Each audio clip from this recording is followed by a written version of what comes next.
गोळीबार प्रकरणी तुरुंगात असलेले कल्याण पूर्वचे भाजप आमदार गणपत गायकवाड यांच्या पत्नी मतदारसंघात सक्रिय झाल्यात। गेल्या आठवड्यापासून आमदार निधीतील विविध विकास कामांचं भूमिपूजन त्यांनी केलं। यावेळी भाजपच्या बॅनरवर उपमुख्यमंत्री फडणवीस आणि अजित पवारांचे फोटो होते, मात्र मुख्यमंत्री एकनाथ शिंदेंचा फोटो नव्हता। अहमदनगर दक्षिणचे खासदार सुजय विखे पाटील यांच्या वक्तव्यामुळे चर्चेला उधाण आलंय। शिर्डी मतदारसंघातील जनतेच्या आशीर्वादानं आपण खासदार झालोय, मात्र खासदार करून तुम्हीच आपल्याला लांब लोटलाय। आता 2 महिने होऊ द्या, नंतर आपण कायमचे शिर्डीत येऊ, असं ते म्हणाले। त्यामुळे त्यांच्या लोकसभा उमेदवारीबाबत चर्चांना उधाण आलंय।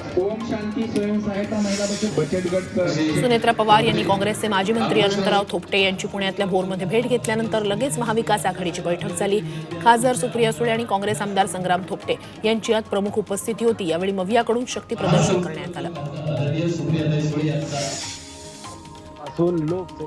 मावळ लोकसभेच्या जागेवरून राजकारण सुरू झालंय। शिंदे गट अमृत नोनी आर्थो प्लस, ये एक प्रूवन फॉर्मूला है। इसमें मौजूद नोनी फल के गुण और आयुर्वेदिक जड़ी बूटियां शरीर को जरूरी पोषक तत्व देने के साथ साथ हड्डियों और जोड़ों के घिसने, उनमें होने वाले सूजन और दर्द को रोकने में मदद करता है। दर्द मुक्त जीवन के लिए अमृत नोनी ऑर्थो प्लस। खासदार श्रीरंग बारणे यांना भाजपमधून उमेदवारी देण्यास अजित पवार गटाचे आमदार सुनील शेळके यांनी विरोध केलाय। मावळ लोकसभेतून बारणेंना उमेदवारी का देऊ नये हे सांगणारा अहवालच शेळकेंनी मुख्यमंत्री आणि उपमुख्यमंत्र्यांना दिलाय।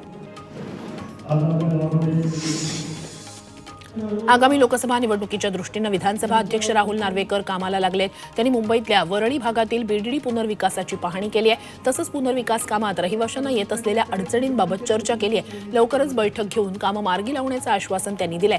तसंच पोलीस वसाहतीलाही भेट दिली आहे। महाराष्ट्र लोकसभेची यादी करणं भाजप आणि महायुतीला सोपं जाणार नाही, असा टोला संजय राऊत यांनी नाशिकमध्ये लगावलाय। महाराष्ट्रात त्यांच्याकडून लढण्यासाठी उमेदवारच नाहीयेत, तर आपल्याकडे लढण्यासाठी सक्षम उमेदवार आहेत, असं संजय राऊत म्हणाले।